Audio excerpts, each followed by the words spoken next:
이정우가 해냈습니다. 이정우가 4월 13일 원정에서 연타 홈런에 이어서 28일 만에 시카고 컵스 경기장 리글리 필드에서 4호 홈런을 폭발시켰습니다. 최근 10경기의 성적보다 시원한 장타가 없어서 답답했었지만 팬들의 갈증을 시원하게 해소해 주었습니다. 이런 기대는 사실 이정우가 만든 거지 팬들이 막무가내는 아니었습니다. 그죠? 지금부터 이정우의 대활약 소식 전해드리도록 하겠습니다. 어느새 이정우의 각 타격 지표 순위들이 밀려나게 되었습니다. 시즌 타율은 .333, 132 타수 40타, OPS는 0.844가 되었습니다. 최근 타격 페이스가 계속해서 내리막이었습니다. 최근 10경기에서 36타수 8타, 타율 .22, 5월 들어서는 5경기에서 16타수 4안타, 타율 .188입니다. 그런데 이런 상황에서도 3할을 유지하고 있다는 게 신기합니다. 이정우는 이틀 전에 3타수 무안타로 선발 출전 연속타 행진이 끝났지만 시카고 컵스를 통해서 다시 안타를 시작하게 되었습니다. 이정우는 올 시즌 36경기 출전에서 40안타 고지를 밟았습니다. 최다 안타 선수와 한두 개 차이였지만 지금은 5개 차이로 벌어져 버렸습니다. 이정우는 올 시즌 데뷔 1년 차라고 해도 됩니다. 지난 시즌 162경기 중에 37경기밖에 출전하지 못했으니까요. 상대했던 팀은 9개 팀이었습니다. 그러니까 당연히 이번 시카고 컵스와의 경기도 처음이고 리글리 필드 경기장도 첫 경험입니다. 부상으로 인해서 회복에도 집중했지만 먼저 미국 문화와 팀에서 선수들과의 적응을 위해서 재활 중에도 팀과 동행을 했었습니다. 그로 인해서 우선 경기보다 마음이 편안해지면서 본래도 멘탈이 강한 선수였지만 미국에서도 본인만의 경기를 펼칠 수 있었습니다. 이정우가 부진하다고 하지만 여전히 예상 성적보다 훨씬 좋은 성적을 기록하고 있고 이정우는 KBO 때도 시즌 중에 슬럼프가 찾아와도 몰아치기를 해버리는 특유의 능력이 있기 때문에 이정우 팀 팬이라면 그리 걱정하지도 않습니다. 솔직히 이정우가 메이저리그 MVP를 해주길 기대하진 않았잖아요. 네. 이미 이정우의 활약은 샌프란시스코 팬들을 넘어서 미국 전체에 제대로 알려주게 되었습니다. 이런 상황에서 이정우는 전날 에이스 투수를 상대로 안타를 치게 했고 팀이 패배를 했지만 샌프란시스코 팀 자체가 금방 질 상황도 아니었기 때문에 가을 야구에서 제대로 승부를 내려면 시카고 컵스 같은 강호를 상대로 좋은 경기를 해줘야 합니다. 컵스는 불펜과 내야 수비는 약점을 보이고 있었습니다. 이정우가 상대할 시카고 컵스 투수는 레이라 투수인데 올 시즌 1점대 평균 자책점을 기록하면서 팀을 돕고 있었습니다. 강속구를 던지는 건 아니지만 정교한 제구가 일품인 우투수였습니다. 하지만 냉정하게 커리어를 보면 그렇게 강력한 투수인지는 위문보호가 붙을 수밖에 없습니다. 전체 커리어 4점대 평균 자책점을 기록하고 있었습니다. 왜 올 시즌 1점대 평균 자책점을 기록한 투수인지 경기를 통해서만 알 수 있었습니다. 1번 타자 야스트림스키는 초구에 타격을 하면서 플라이볼로 아웃이 되었고 2번 타자 아다메스는 삼진으로 아웃이 되었습니다. 그리고 이제 이정우가 타석에 들어섰는데 이정우에겐 다른 볼배합으로 투구를 하면서 좋은 공을 던지지 않았고 3볼 상황까지 오면서 이정우가 오랜만에 볼넷으로 출루할 분위기였습니다.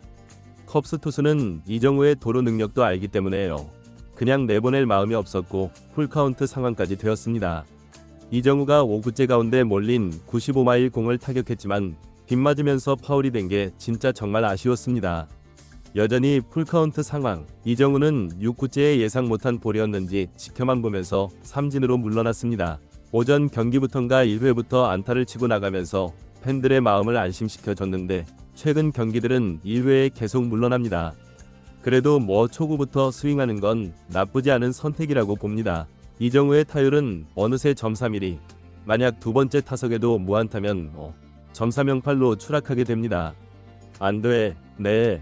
샌프란시스코는 전날 무기력한 패배를 당했는데 다시 한번 강조하지만 내야 수비 실책들 때문에 자멸했을 뿐 샌프란시스코 자체가 밀리는 건 아닙니다. 이번 경기에서는 2점을 내면서 기분 좋게 앞서 나갔고 컵스 관중들을 조용하게 만들어 주었습니다. 샌프란시스코의 선발 투수는 벌랜더였는데 2회까지 무실점으로 잘 나가고 있었습니다.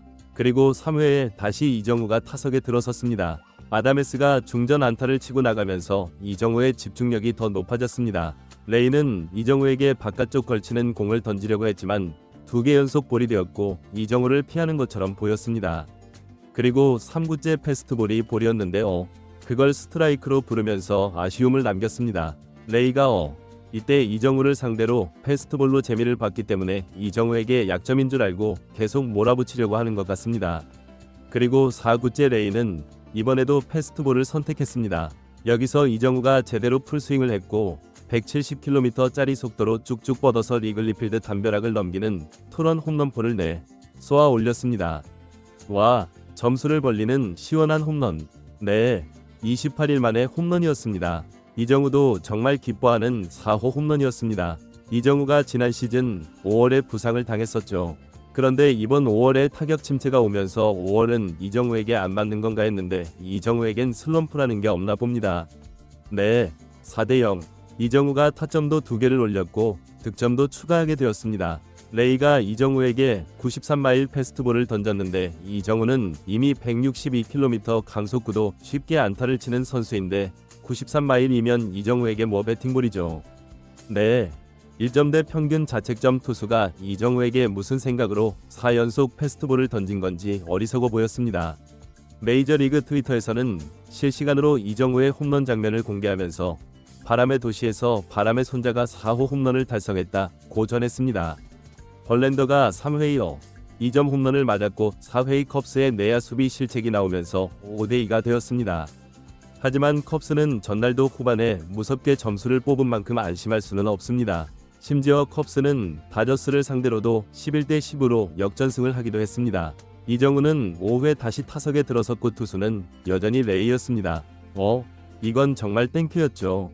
이정우는 투수를 3번째 만날 때 안타 확률이 5할이 넘습니다. 레이는 이정우에게 던진 공들이 더 달랐습니다. 이정우는 2구째 볼을 스윙을 하기도 했습니다. 4구째에 다시 존 안으로 들어오자 이정우가 제대로 또 걷어올리면서 이 루타 코스였는데 이걸 컵스의 중견수가 호수비로 나오면서 이정우의 멀티 장타를 막아내버렸습니다. 컵스의 중견수는 리그에서 최고 수비수라고 하더라고요. 정말 아쉽긴 했습니다. 이정우의 타율은 3타수 1안타이기 때문에 점삼사이가 되었습니다. 7회에 이정우가 4번째 타석에 들어서게 되었습니다. 우리에겐 필요한 건 뭐다? 멀티히트다. 컵스는 아다메스부터 상대하기 위해서 오투수가 마운드에 올라왔고 이정우가 좌투수에게 더 강한 걸 알고 있던 거죠. 이정우는 투 스트라이크로 몰려 있었습니다. 하지만 그 이후부터는 존 안으로 들어오면 타격을 하면서 역시나 쉽지 않은 타자임을 보여줬습니다. 투수는 98마일까지 뿌렸습니다. 웬만한 타자는 속을 만한 공에도 이정우는 속지 않으면서 투수를 당황하게 만들었습니다. 그러면서 8개의 공을 던지게 했습니다. 투수가 힘이 빠졌을까요? 구종을 바꿔봐도 다 쳐냅니다. 그리고 9구째 이정우가 슬라이더를 제대로 받아쳤고 얼마인가요? 14일 만에 멀티안타를 쳤고 이정우의 타율은 소폭도 올라서 점삼사구가 되었고 실시간으로 타격 8위가 되었습니다. 그런데 경기가 안타깝게도 9회 말에 동점을 허용하면서 벌랜더의 승리가 또 날아가 버리고 연장전에서 이정우가 10회 선두 타자로 나왔지만 안타를 치지 못하면서 점삼삼칠이 되어 버렸네요. 자, 그런데 여기서 끝이 아니었습니다. 11회 이정우가 다시 타석에 들어섰습니다. 8대5로 앞선 상황. 무사 만루에 이정우가 타석에 들어섰는데 이정우가 초구에 안타를 치면서 추가 득점을 뽑아주고 6타수 3안타를 때리면서 승리의 주역이 되었습니다. 다행히 진짜 9대5 역전승을 거두네요. 시리즈 1승 1패가 되었습니다. 이정우가 원정에서 강한 건 확실합니다. 내일도 이정우의 활약으로 위닝 시리즈를 달성하길 응원합니다.